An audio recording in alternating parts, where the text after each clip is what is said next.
Oh, we got some ripe fruit in the front yard, so I thought I'd just shoot another quick video tonight. This is a Oregon curl-free peach. I got this peach tree really cheap from Costco, and it was just loaded with curl, and so I actually regrafted it into a curl-free variety because I didn't want to do the maintenance. And basically the curl, it's pretty much gone. There's a little bit of curl here and there, which is pretty much impossible to get rid of in Western Washington. It's just too damp and cold in the spring. There's a peach here. This one's almost ripe. I figured out that these are ripe because I stepped on something and it squirted, and it ended up being a ripe peach. So I said, well, I better check, and sure enough, these two are ripe. Didn't want them to drop, and I think I got another one that'll be ripe in a day or two. That branch is breaking off, so at least I can harvest them before the branch goes. And since the video's rolling, let's just check around the front yard and see if there's anything else interesting to show you. I'm kind of reworking this old plum tree. Planted this thing about 25 years ago, and anyways, it's just a European plum. It makes some okay tasting plums, not very interesting. So I'm trying to convert it to something less boring. So I've grafted methylated plum. This is an Asian plum, and I've heard it's a really good pollinator. So I'm starting with that. I'm gonna cut this branch off and just kind of have start the tree over. Over here I have a Hollywood plum, another pollinator, and then I grafted a Santa Rosa.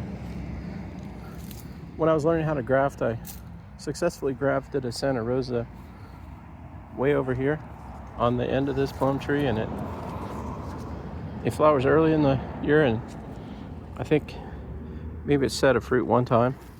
So it definitely needs some cross-pollination. And before I cut this one off entirely, hopefully I can get it grafted on somewhere else. I'll be actually printing them off like in the spring. We'll see what happens with that.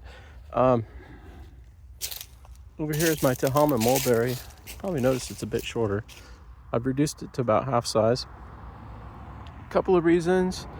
I don't want it to grow like crazy and go up into the power lines. And also, I was hearing all these videos on YouTube, people saying, oh, you can get another harvest of mulberries if you prune your tree way back in the middle of the summer. So thought I'd try. If we end up having a long growing season, which might happen, then maybe I'll get another round. So we'll see how that works. Got some blueberries. I feel like this tree is getting a little too much UV, and it's looking pretty blasted by the sun. The berries don't taste as good as last year. Over here, I'm trying to grow a persimmon. This is one of those Asian varieties, the crunchy kind, Jiro. I've been growing this a couple years, and for some reason the leaves are always yellow. I think there's adequate nutrients in the ground, so I'm not sure why it's yellow. I'm wondering if I need to pile up some more soil around it. The rootstock is kind of sitting a little high.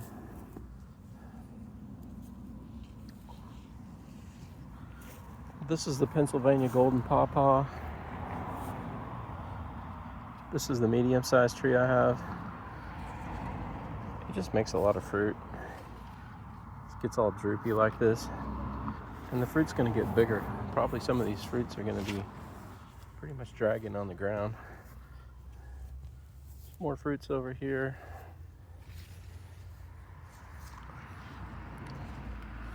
Last year the fruits got ripe in October.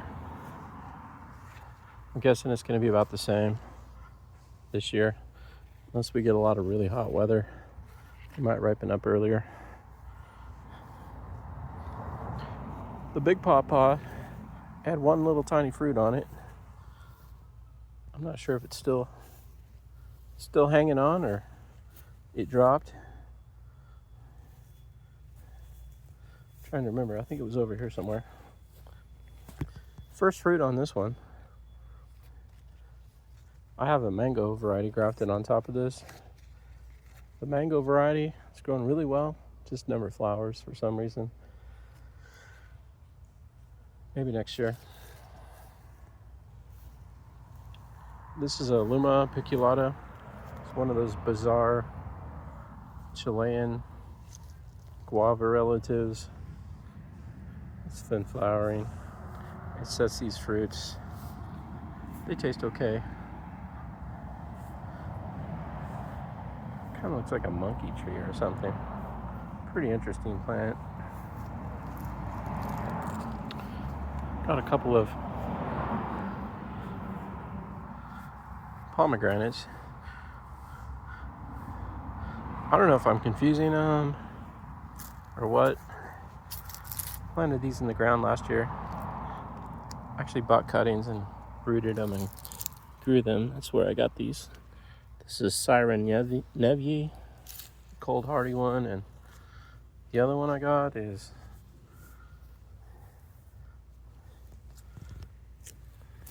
I'm trying to remember the name. Maybe I'll find the tag here.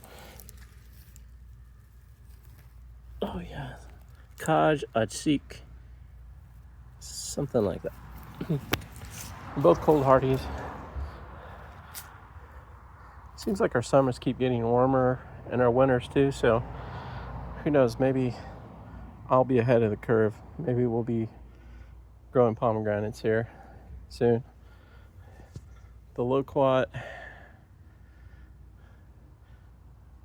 I think I need to prune this thing back and try to get new growth coming out of it. Also, I think it needs to get more water. I've grafted so many kinds onto that, but it's not looking very good. So note to self, just grow one variety or two. I think it works better. Well, just a short video about the peach and some other stuff. That is a fig tree, and it's Violetto de Bordeaux. I haven't got too much fruit off of it yet, but I think next year I'll kind of prune it back a bit and see if I can encourage it to think about flowering. And speaking of flowers, there is a passion fruit flower that is a blue crown Passiflora caerulea that flowers every year, makes beautiful flowers, never sets fruit. Thanks a lot, and I'll see you on another video.